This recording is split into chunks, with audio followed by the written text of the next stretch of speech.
अस्सलाम वालेकुम रहमतुल्लाहि व बरकातहू। आप बहुत नेक और अच्छे हैं।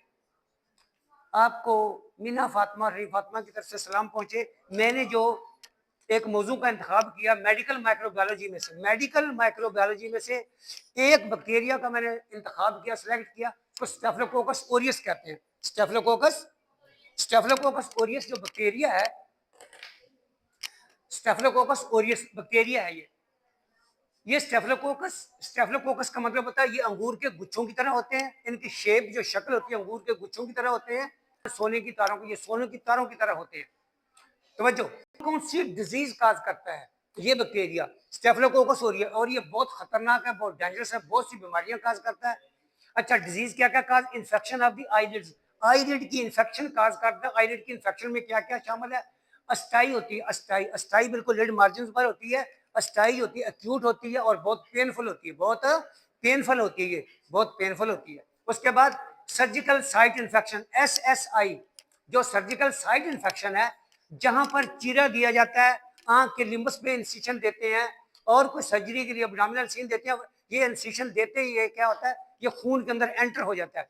जिस जगह पर चीरा दिया जाता है और वहां पर जो इंफेक्शन हो जाती है उसको सर्जिकल साइट इन्फेक्शन कहते हैं। सर्जिकल साइट, जिस जगह सर्जरी हुई है, जहां इंसिशन दिया गया है, उस जगह को सर्जिकल साइट इन्फेक्शन कहते हैं। इन्फेक्शन बैक्टीरियल होती है, इन्फ्लेमेशन इम्यून सिस्टम की तरफ से होती है। ये बात याद रखिएगा मेरी। अगली बात, बैक्टीरियल कंजक्टिवाइटिस ये काज करता है bacterial inflammation of the conjunctiva due to bacteria. उसके बाद corneal ulcer, discontinuity of the anterior corneal epithelium known as bacterial corneal ulcer, keratitis, inflammation of the cornea known as keratitis blepharitis, inflammation of the lid margins of the eye known as blepharitis, Claisen का दूसरा नाम internal होल्डियोलम्बी है। ये Claisen म्यूबियन gland होता है, वो gland जो सूजना शुरू होता है उसकी जो डक्ट होती है बंद हो जाती है और वो इन्फेक्ट हो जाता है। क्लेजियन की सर्जरी होती है। एक्यूट एंड क्रोनिक भी होता है ये, acute and chronic. Dacryocystitis, inflammation of the lacrimal sac known as dacryocystitis. पहले ये एक्यूट होता है, फिर ये क्रोनिक होता है वक्त के साथ साथ। इसमें एनएलडी ब्लॉक हो जाती है। उसके बाद प्री सेप्टल सेल्यूलाइटिस, सेप्टल से पहले की सेल्यूलाइटिस, जो प्री सेप्टल सेल्यूलाइटिस होती है उसमें दोनों लिड सूजे हुए होते हैं, बड़े लिड सूज जाते हैं पीछे तक, उसको प्री सेप्टल सेल्यूलाइटिस का। ऑर्बिटल सेल्यूलाइटिस का मतलब है जो पूरा ऑर्बिट है, आंख का जो पूरा ऑर्बिट है ये सूज जाता है, इन्फ्लेम्ड हो जाता है, रेडनेस हो जाता है।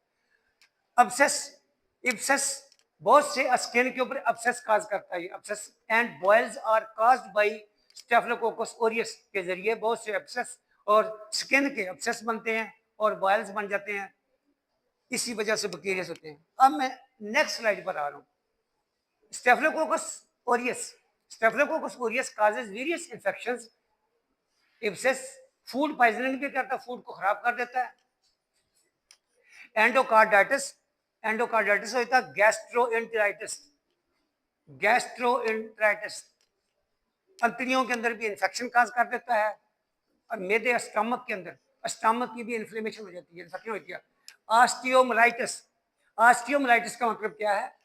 ऑस्टियो माने हड्डी, मिलाई का मतलब बोन मैरो, आइटिस माने inflammation of the bone marrow.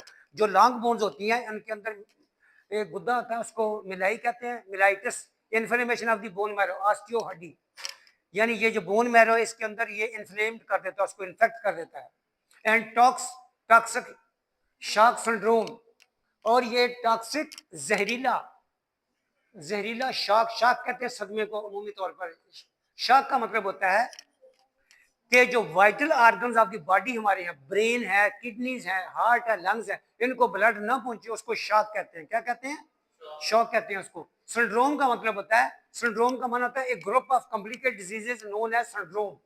जो एक शख्स है उसमें बहुत सी बीमारियां हैं जो कि ना ठीक होने वाली हैं, उनको सिंड्रोम का नाम दिया जाता है, कॉम्प्लिकेटेड डिजीजेस। इस तरह it is often found in the nose and skin, skin और नोज के करीब होता है, specially in hospital staff and patients.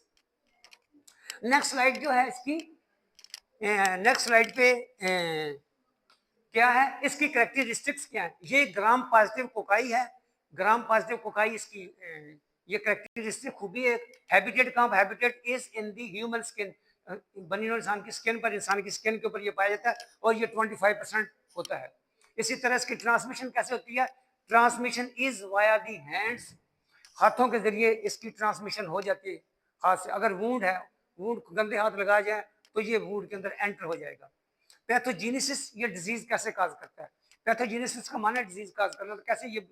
अच्छा, predisposing factor are break in the skin, skin जब नॉन इंटैक्ट होती है, कट जाती है, इंजरी ट्रमा होता है तो ये उसके अंदर एंटर होता है, फॉरेन बॉडी स्किन में चली जाती है, या सूचर से, जो सूचर कंटामिनेट हो जाते हैं उससे भी इन्फेक्शन हो जाती है।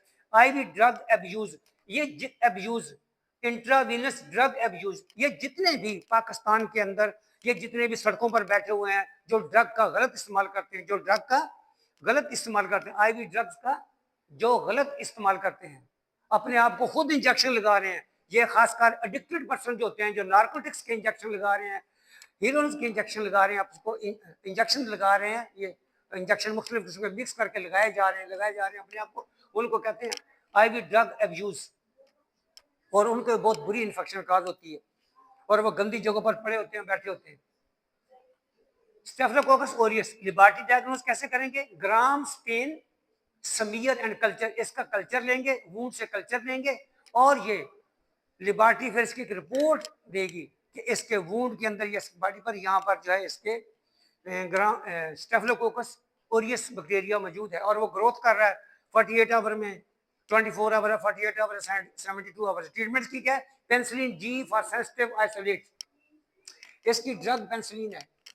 पेंसिलिन इसको इंजेक्ट किया जाएगी, पेंसिलिन इंजेक्ट करने से पहले इसको प्रॉपर टेस्ट डोज दी जाएगी, टेस्ट डोज से अगर इसको एलर्जिक रिएक्शन नहीं है फिर इसको इंजेक्ट करेंगे। प्रिवेंशन इसकी कैसे की जाएगी? नो वैक्सीन और drugs available, hands washing reduces spread, इसके फैलने के अमल को हैंड्स वॉशिंग रोक देती है, इसकी कोई नो वैक्सीनेशन अवेलेबल नहीं होती, इसकी प्रिवेंशन ऐसे की जाती है। Thank you very much.